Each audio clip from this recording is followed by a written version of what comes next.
gaabisi in xaduudii xilligan dhaqaatiirta caafimaadka oo ka rabnay inay taagnaadaan balad xaawo iyo doolow inay taagnaadaan laga rabay waa halka xaduud ahayd oo xaduudda ayada laga helay cudurradii dadka ayaga ahaa ilaa 6 qof hadda Madheera laga helay waxaan rabnay marka wasaaradda caafimaadka xilligan inay heegan ahaato ayadoo xamar ka imaaday qalabkeeda ay la taagan tahay haddii kale shaqaalaha gobolka jooga inay qalabka u keenta ay la taagan tahay oo ku kormeeris ayaan ka rabnay marka gaabis ay ku sameysay waxaan leenahay marka wasaaradda caafimaadka iyo dawladda Soomaaliya wixii maxaan ku rahdaa qalab oo loo hayana dhaqaatiirta gobolka Gadaha la soo gaarsiiya gudiyada aan qabanay oo kolay baaqoodana la arki doono hadli doono ayagaba in maxaan ku rahdaa lala shaqeeya dhinaca jaaliyada wixii maxaan ku rahdaa wax u heli kara dhinac kastaba hay'adaha wixii maxaan ku rahdaa wax heli kara dawladda wixii ay heli karta waxaan rabnaa gudigaas la qabtay in maxaan ku rahdaa lagu soo aadiyay ana la dhihin hadhow waa lagu qaldamay oo wixii waxay ka dhaceen Kismaayo saad ogtiin gobolka Gadaha 7 degmada waxaa jooga ciidamada xoogga dalka Soomaaliyeed waxaan rabnaa Jubbaland cusub oo sharci ah oo loo dhan yahay oo liisla leeyahay inta laga helayo hadda Jubbaland lagu wada kalsoon yahay hadda shaqeynaysa ma jirto wixii la diray wasaaradda caafimaadka lagu dheero dhacay inay u dirto waa sax maaha Axmedooba dhacay inay u dirto sax maaha gobolka Gadaha waa meel madax banaan waxaan rabnaa xuquuqda uu leeyahay nooc kasta oo tahay maanta anaga madaxweyne ka hor joogno annagana waxaan u qabanay guddiga asaga waxaan rabnaa wasaaradda caafimaadka iyo dawladda Soomaaliya wixii gobolka uu leeyahay in lagu soo aadiyo oo la siiyo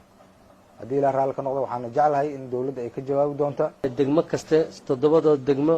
oo min 5 qof ah oo uu degmo kasta hogaamin doono gudoomiyaheeda ama dhiisiga degmada kuwaas oo meel walba oo ay suurtagal u tahay in loogu raadiyo wax kasta oo danta ah oo caamka bulshada ah inay ka shaqeeyaan una qabtaan una hayaan hantidii iyo wax alla wixii loo keeno beesha caalamka ugu deeqdo ama dawladda federaalka ee ugu deeqdaba inay 5taas qof ee degmadu ay ahaadaan kuwa mar walba xifdiyo una kuurgalo dhibaatooyinka cudurka coronavirus uu leeyahay waxaan rajaynayaa dadkaas inay ahaadaan inay noqon doonaan kuwa hufan waxaan ahay isku duwaha caafimaadka ee degmada Balad Xaawo warka waxaan la qabaa say sheegeen barasaabka iyo gudoomiyaha waa loo yahay adduunka dhan khatar caafimaad baa ka jirto khatartaas caafimaad oo ah cudurka COVID-19 ama coronavirus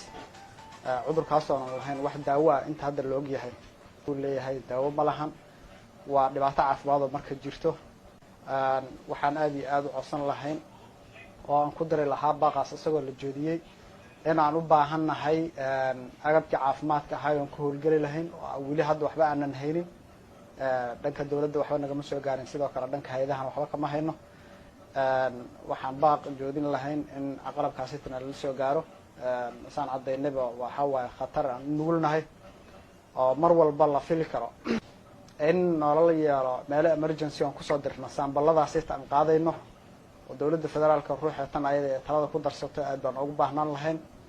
saa sheegnayna qalabkaas caafimaadka asagana aad baan ugu baahnaan lahayn dadka markuu xanuunka ku dhaca waxaa jira supportive medication la siiyo ayakaas ruuxood